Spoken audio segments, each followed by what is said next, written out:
How much protein do you really need per day to maximize muscle growth and strength development? Is it 1.6? Is it 1.8? Is it the classic 2.2 or even up to 3 grams of protein per kg of body weight? How much meals should you be eating? How much protein per meal? Do you need protein 30 minutes right after training? Does more protein help aid fat loss? Stick around and find out forever, so the next time you're doom scrolling on Instagram, you can actually distinguish the truth from the bullshit.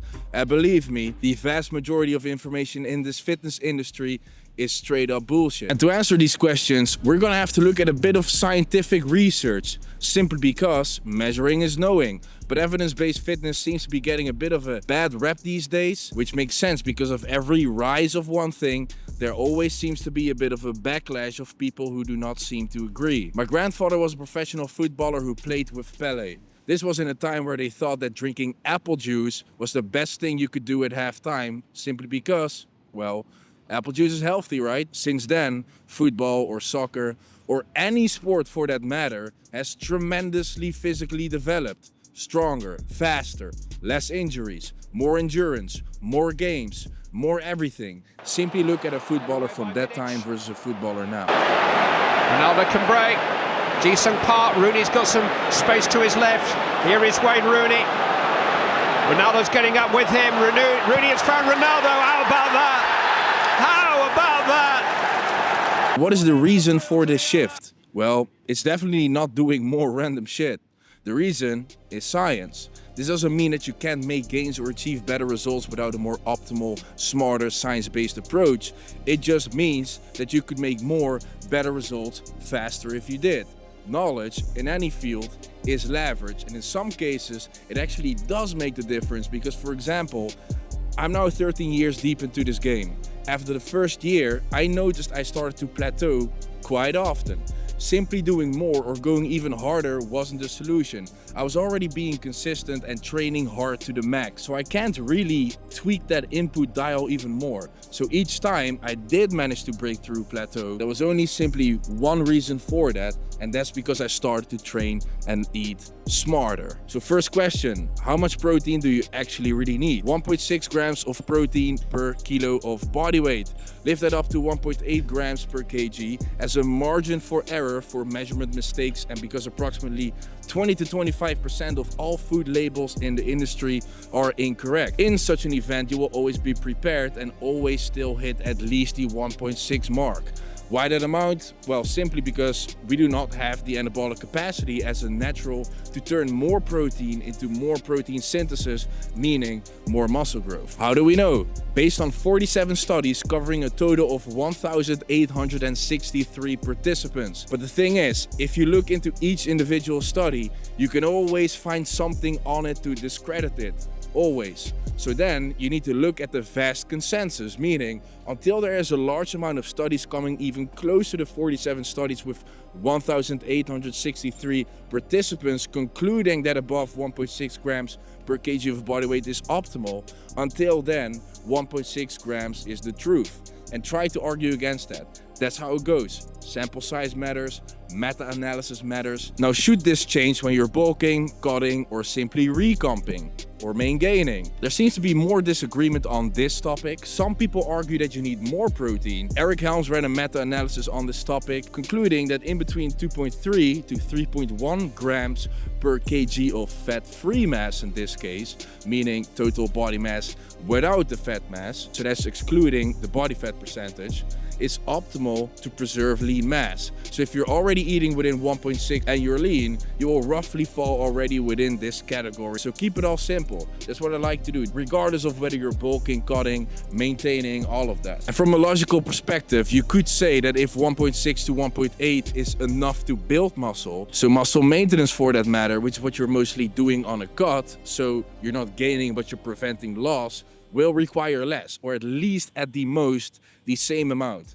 If training is still in place, if the deficit isn't too severe, if protein quality is high and you train correctly, there could be a benefit to going higher on protein once you are below 7% body fat. But this is extremely lean. We're talking almost stage lean at this point, which is nothing to be desired for the general fitness lifestyle lifters. However, many coaches and researchers do recommend higher protein when they are cutting for satiety reasons, as protein has a more appetite suppressing effect, making it easier to stick to your calorie deficit. And also from a thermic effect of food perspective, protein burns more calories during digestion. It's slightly harder to break down, but in my opinion, all these things are pretty neglectable. Satiety should come from satiety sources, which are fruits, vegetables, and the thermic effect of food is so marginal that it's 100% neglectable. We're talking not even 100 calories per day at most. And by doing so, you would also have to cut away from your fats and carbs budget,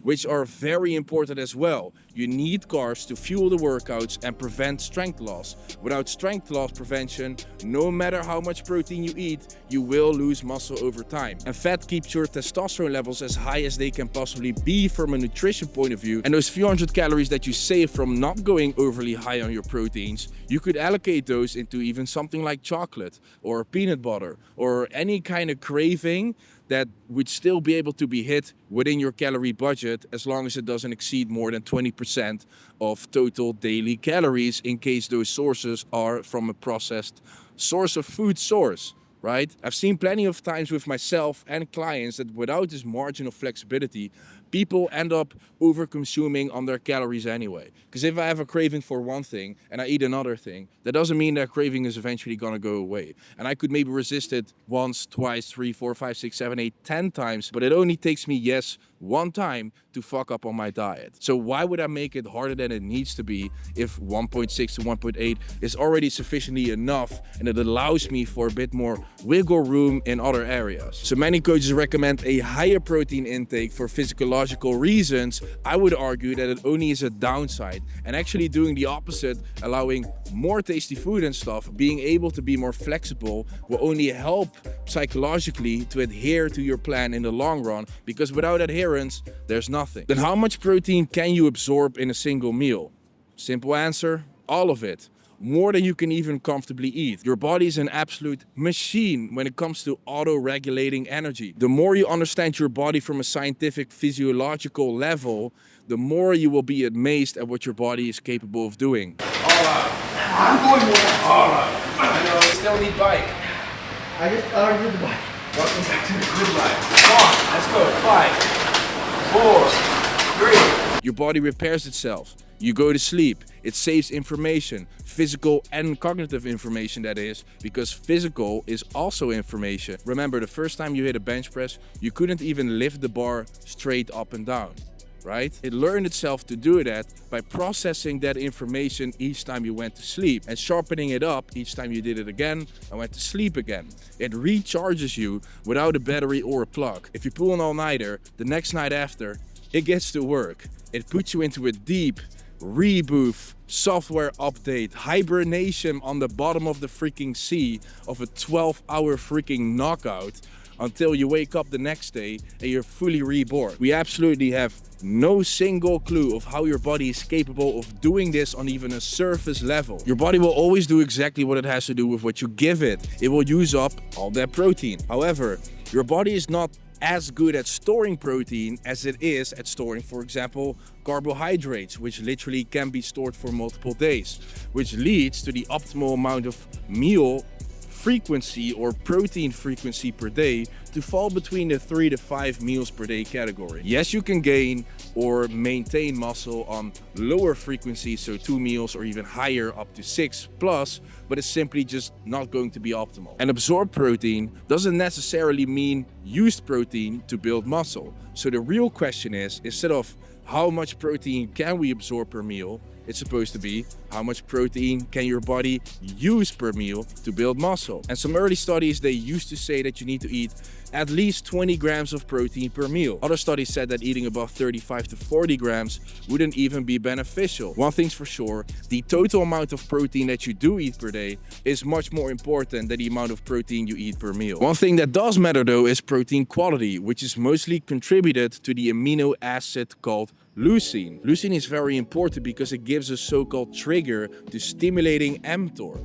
which then triggers new muscle growth. Here you can see how much protein you would have to eat from a specific protein source to hit the 3 gram of leucine threshold, which is a decent ballpark for maximizing the anabolic response from the proteins from a meal. Meaning, if you stay below this, arguably those proteins will not be used for muscle growth. And you can also see that from the plant-based sources, you need to eat a lot more protein to hit the leucine requirement, and this is why the 1.6 to 1.8 gram protein per kg of body weight number only counts for people who are not vegetarian or vegan. For vegetarians, because of this, the optimal protein number shifts to 1.8 with a 0.2 margin still upwards towards the 2.0 mark, and for vegans it's 2.0 up to 2.2 to compensate for this lack of leucine capacity, because you simply need to eat more to get the right mTOR stimulus. But leucine isn't the only factor for protein quality. Even though leucine will initiate the spark for muscle growth, you still need the other 8 essential amino acids to actually build new muscle tissue. For EAAs, there's something that's called the IAA score. The higher the number, the more EAAs are in that protein source. Once again, you can see that dairy and animal proteins come out on top. However, these tables refer to proteins being eaten in isolation. In the real world, people combine various other sources of food, as you should be doing, and you are almost guaranteed to get enough leucine and enough EAAs simply by getting enough total daily protein. And an extra benchmark I like to use for this, simply as a better safe than sorry kind of thing, is to ensure that at least 50% of daily protein intake comes from animal protein sources. And as well, because it's just a very simple benchmark with no possible downside and something super easy to hit if you just eat slightly more protein rich than a normal person. So nothing really to nitpick over. Protein quality is something far less important than total daily protein intake, which is also why protein supplementation of leucine, BCAA and EAA is really not necessary when you do eat enough protein per day. So please guys, save your money and instead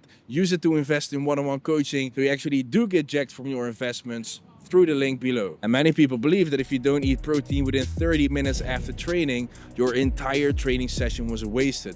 But this idea was really debunked years ago. In reality, as long as your pre-workout and post-workout meal are within roughly 4 to 6 hours of each other, so still kind of somewhat sandwiched all together, you'll still be maximizing the anabolic response to training. A possible exception to this would be if you train fasted in the morning, in which case you should try to consume some protein as soon as you can after completing that workout.